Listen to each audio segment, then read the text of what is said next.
और अहम खबर है, श्रीकरणपुर विधानसभा चुनाव के लिए बीजेपी की चुनाव संचालन समिति का गठन किया गया है। संचालन समिति में प्रदेश उपाध्यक्ष सीआर चौधरी, एससी मोर्चा प्रदेश अध्यक्ष कैलाश मेघवाल और गंगानगर के जिलाध्यक्ष श्रवण पाल मान को दायित्व सौंपा गया है। श्रीकरणपुर विधानसभा क्षेत्र के 8 मंडलों में डूंगरगढ़ विधायक ताराचंद सारस्वत, खाजूवाला विधायक डॉक्टर विश्वनाथ मेघवाल, श्रीगंगानगर विधायक जयदीप बिहाणी, भादरा विधायक संजीव कुमार बेनीवाल, लूणकरणसर विधायक सुमित गोदारा, सादुलशहर विधायक गुरवीर सिंह बराड़, रायसिंह नगर के पूर्व विधायक बलवीर लूथरा और सूरतगढ़ के पूर्व विधायक अशोक नागपाल को भिन्न मंडल प्रभारी का सौंपा गया है दायित्व।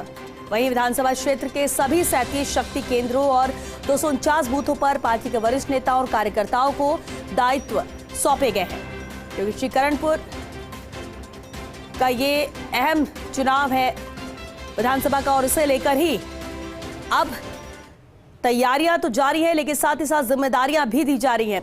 पॉलिटिकल एडिटर योगेश शर्मा जी हमारे साथ फोन लाइन पर जुड़ चुके हैं। योगेश, बेहद अहम है, जहां एक तरफ तो सरकार अपने स्तर पर काम करना शुरू भी कर चुकी है, इंतजार है 1-2 दिनों में मंत्रिमंडल विस्तार को लेकर किसका नाम शामिल होता है, लेकिन सामने एक और अहम चुनौती है, वो है श्रीकरणपुर विधानसभा चुनाव।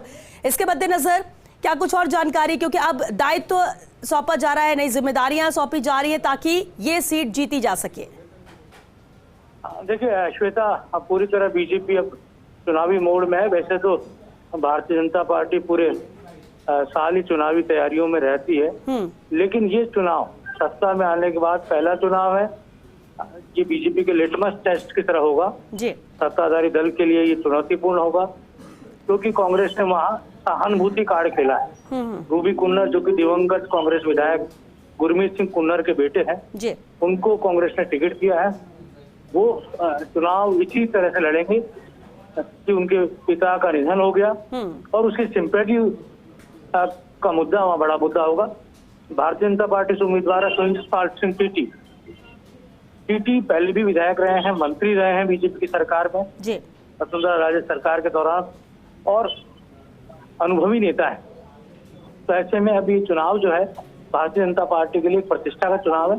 नारायण पंचारिया जो चुनाव प्रबंधन समिति के प्रमुख हैं, आज बीजेपी के प्रदेश अध्यक्ष सीपी जोशी ने चुनाव समिति का ऐलान कर दिया है और पूरी जो चुनाव समिति है उसमें अनुभवी लोगों को लिया गया है, बीजेपी के प्रमुख नेता उनको लिया गया है, और साथ ही जो तमाम जो बीकानेर डिवीजन में या जो नहरी क्षेत्र के जो प्रमुख विधायक है उनको अलग अलग मंडलों की, उस पर्टिकुलर विधानसभा क्षेत्र के अलग अलग मंडलों की जिम्मेदारी दी गई है। तो ये कहा जा सकता है कि एक बड़े नेता को प्रत्येक मंडल पे लगाया गया है, विधायक को लगाया गया है, और जो बीजेपी की संरचना है कि मंडल और बूथ तक पूरा कैडर खड़ा किया जाए।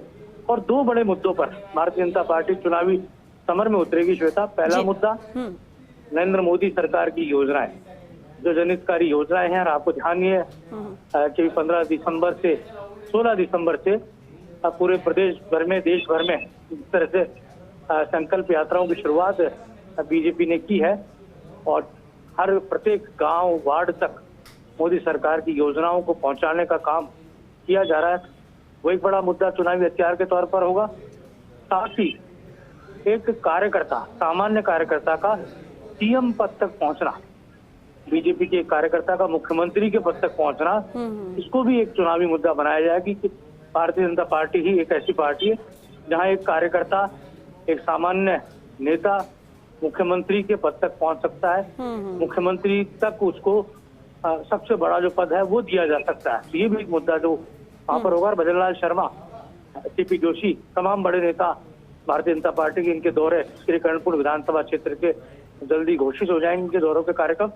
कांग्रेस पार्टी के दौरे भी शुरू हो चुके हैं। उधर मुख्यमंत्री रह चुके अशोक गहलोत के दौरे शुरू हो चुके हैं, कल उनके दौरे हैं। साथ ही आज रात को ही प्रदेश कांग्रेस अध्यक्ष गोविंद सिंह डोटासरा भी श्रीकरणपुर पहुंच जाएंगे। तो एक तरह से बीजेपी को पूरा मुकाबला देने की तैयारी में कांग्रेस पार्टी है। साथ ही भारतीय जनता पार्टी को एक जो रहती है वो रहती है सत्ता में होने का लाभ।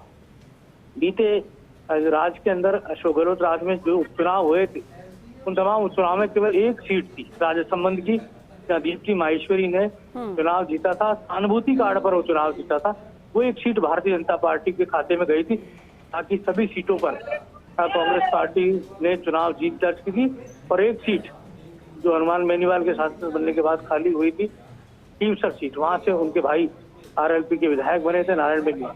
कुल मिलाकर कहा जा सकता है कि कांग्रेस को इससे चुनाव में, क्योंकि सत्ता में थी, उसका लाभ बाई इलेक्शन में मिला।